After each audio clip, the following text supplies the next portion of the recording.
It's not rocket science. Those 4 words make anything seem simple and achievable by comparison. You can figure out how to file your taxes. It's not rocket science. You can get in shape and run a 5K. It's not rocket science. You can finally find a girlfriend or boyfriend who's good for you. I mean, it's not rocket science. In the popular imagination, rocket science and the space industry are synonymous, and they are almost impossibly difficult to even understand. This perception actually really harms the industry. Investors who feel that they have no hope of understanding what your business does won't put in necessary capital. People who feel they need to be as smart as Buzz Aldrin to contribute will take their talents elsewhere. Prospective customers who feel stupid trying to even understand what you're offering won't buy. Now, in some ways, space really is hard. The moon really is far away. Satellites do move very fast. It is very difficult to design a flat panel antenna. But in my view, we oftentimes choose in the way we explain things, in the way we choose to answer questions about what we do, we make that intellectual barrier around the industry seem higher than it actually is. And so, as an example, I just want to start with something that all of us in the industry have to deal with, and that is gravity. So imagine someone asks you the question, what is gravity? One way that you could choose to answer that question is by referencing Einstein's theory of general relativity, its associated field equations. Maybe even go into how we're not entirely sure what gravity is. It may be a quantum phenomenon, but we're still trying to hunt for that graviton that would tell us for sure. But maybe that would take a little too long for you to explain that, so you just point to Newton's law of universal gravitation.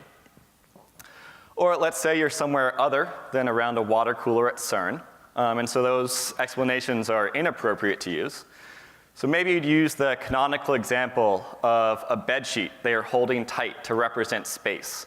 If you throw a few pebbles on there, they roughly stay where they are. You put something massive like a bowling ball, everything else is drawn towards it. And that's basically how gravity works. It bends space-time, more massive objects bend space-time more and bring things in towards it, and that's what we experience as gravity. Or, if you want an even more intuitive explanation, you just say, jump.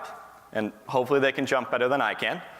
And then when they come back down, you can say that force that brought you back down to Earth, that is gravity. The reason you are not currently floating off into space is because the Earth is so big that it exerts such amount of gravity on you that you and me and the oceans and everything else are pretty much stuck to it.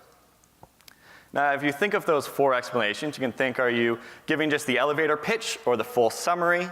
And then, are you giving that intuitive explanation or something that relies on a lot of math and formalism? What you see so often in the space industry is people immediately jump for that highly technical, very detailed explanation. Or even in some cases, they even go so far as to kind of hand wave as if there is no intuitive possible explanation. The only way you could understand what we do is by understanding those equations. And when people show equations like that, what happens is actually what happened in this room with many of you. You pulled out your phone, you looked at that. And that's what happens in investor meetings. If you start talking in these very technical terms, people shut down. Now, that's obviously just one example, so let's look at something that is real rocket science, something that rocket designers actually have to deal with. And that is, what is max Q? Max Q is something that's said in a lot of space movies, generally with a lot of fanfare. The rocket's going up, people say max Q, and everyone gets really excited about that. But why? So you can think about putting your head outside of a car window. Probably did this as a kid. It wasn't a lot of fun if you were just driving around town going fairly slowly. But get out to the open road, start building up some speed. You start really getting that wind in your face, your hair gets blown back, and eventually if you're going fast enough, if you're wearing a hat or something like that, it'll just fly clean off. Essentially, what Q is the probability that your hat's gonna fly off. How much wind is hitting you in the face that would cause something like a hat to fly off. With rockets, it's the case that as they get higher, there's actually less air. but they're progressively going faster and faster. So there's some point where there's still enough air for there to be that wind in the rocket's face, but still enough air that there's something there. But perhaps you want to go even deeper into explaining what kind of rocket engineers think through. And you can think of being at a busy crosswalk. Think of trying to get through Times Square. You're standing there, very densely packed in amongst people when the walk sign turns on. You want to get through as quickly as possible. One option is to just start sprinting. Now, more than likely, you're going to trip, you're going to fall, you're going to bump into people, you're going to get injured. What you probably actually do is you start off relatively slowly, and then as the crowd kind of thins out, you start speeding up until eventually you're just flying down a relatively empty sidewalk. When people are designing rockets, they think through Q in much the same way. They want to, while the air is still relatively dense, the rocket's close down to the ground, they keep their velocity relatively low, but then as they get higher and higher, the air thins out, they go faster and faster, so their risk of injury, which in the case of rockets, an injury generally means a big fireball, they keep that below a certain threshold, which is generally referred to as max Q. Now, those are two ways you can explain this without using math, but you can also point to just the equation of Q equals rho times v squared over 2. The rho stands for density. Or, if you really want, you can use this partially what I clipped out of a NASA website, very helpfully explaining this, provided you remember your multivariable calculus. Now, once again, if you go immediately to something that requires multivariable calculus, that is telling someone who's thinking about joining the industry that, whoa, like maybe this really is just too difficult for me to possibly get involved in. So as just a final example, I want to touch on something that's near and dear to what I do at Analytical Space, and that is working with laser communication. And specifically, the question is, why would you use laser communication instead of traditional radio, which every satellite today uses? So I want you to think of a bucket of water. And I want you to think that you have a friend who you're trying to get some of that water on. Now, you could just use that water in that bucket and splash them with it. Or, let's say you want to maybe package up all of that water into water balloons. Now, provided you're confident in your aim, and there aren't otherwise minor things in the way, say a tree branch, you can get a lot more of that water on your friend. With the bucket, you're pretty sure some of the water is going to get on them, no matter how much they dip, dodge, dive, whatever. But only a little bit will actually get there.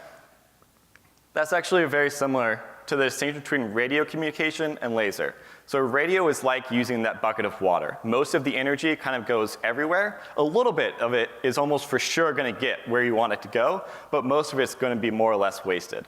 Well, laser, it's packaging it up into those water balloons, where provided you're confident in your aim, and there aren't otherwise minor obstacles, which in laser communication that includes clouds, then you can get a lot more information through for the same amount of power.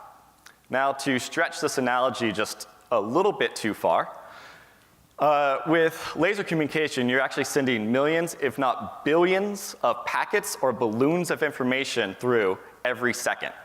So that's like having a mountain of water balloons that then a single second later, you've thrown them all at your friend.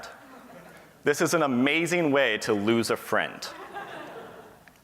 So, in closing, it really is important for all of us, if we want to bring in the investment, the future team members, the future customers that can really help this industry to grow and thrive, to help lower that barrier of entry, make people feel that this is something that they can contribute to, that they can understand. So I would encourage you to try to move down to those shorter explanations, the more intuitive ones.